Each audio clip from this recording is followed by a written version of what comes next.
मध्य पूर्व की धरती पर दो ऐसे देश ईरान और इजराइल जिनकी दुश्मनी दशकों पुरानी है।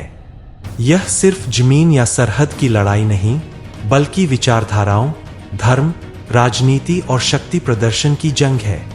इस कहानी की शुरुआत होती है 1979 की ईरानी इस्लामिक क्रांति से। 1979 में जब ईरान में शाह रेजा पहलवी की सरकार को गिराकर आयतुल्ला खोमेनी सत्ता में आए, तो उन्होंने पश्चिमी देशों और विशेषकर अमेरिका और इजराइल के खिलाफ सख्त रुख अपना लिया। ईरान ने इजराइल को शैतान का प्रतिनिधि कहा और इजराइल ने भी उसे एक खतरनाक दुश्मन मानना शुरू किया। सालों तक दोनों देश एक दूसरे के खिलाफ गुप्त तरीके से लड़ते रहे। ईरान ने हिजबुल्लाह, लेबनान और हमास, गाजा जैसे संगठनों को समर्थन दिया जो इजराइल के खिलाफ लड़ते थे। इजराइल ने बार बार सीरिया में ईरानी ठिकानों पर हवाई हमले किए और ईरान के परमाणु वैज्ञानिकों को निशाना बनाया। ईरान के परमाणु कार्यक्रम ने पूरी दुनिया की नींद उड़ा दी। इजराइल को डर था कि अगर ईरान परमाणु हथियार बना लेता है तो वो उसके अस्तित्व के लिए खतरा होगा।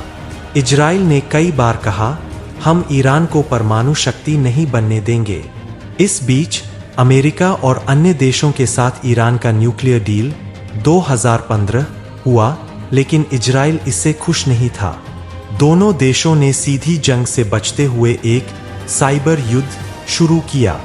इजराइल ने स्टक्सनेट वायरस के जरिए ईरान के परमाणु प्लांट को नुकसान पहुंचाया। वहीं ईरान ने इजराइल के तेल टैंकरों, स्टार्टअप्स और रक्षा कंपनियों को निशाना बनाया। 2023 से लेकर 2025 तक ये तनाव खुलकर सामने आया। गाजा, सीरिया, लेबनान और यमन में ईरान समर्थित ताकतों और इजराइल के बीच कई बार गोलीबारी हुई। 2024 में इजराइल ने दमिश्क में ईरान के एक वरिष्ठ जनरल को मार गिराया। जवाब में ईरान ने सीधे इजराइल की धरती पर मिसाइलें दागीं। ये एक सीधी जंग का संकेत था। पूरी दुनिया डरी हुई है। क्या ये जंग तीसरे विश्व युद्ध का कारण बनेगी? संयुक्त राष्ट्र, अमेरिका, रूस, चीन सब चाहते हैं कि ये टकराव कूटनीति से सुलझे, मगर जमीनी हकीकत ये है कि जब धर्म, राजनीति और सुरक्षा एक साथ टकराते हैं तो शांति एक मुश्किल सपना बन जाती है। ईरान और इजराइल की दुश्मनी आत्मरक्षा और अस्तित्व के नाम पर चल रही है।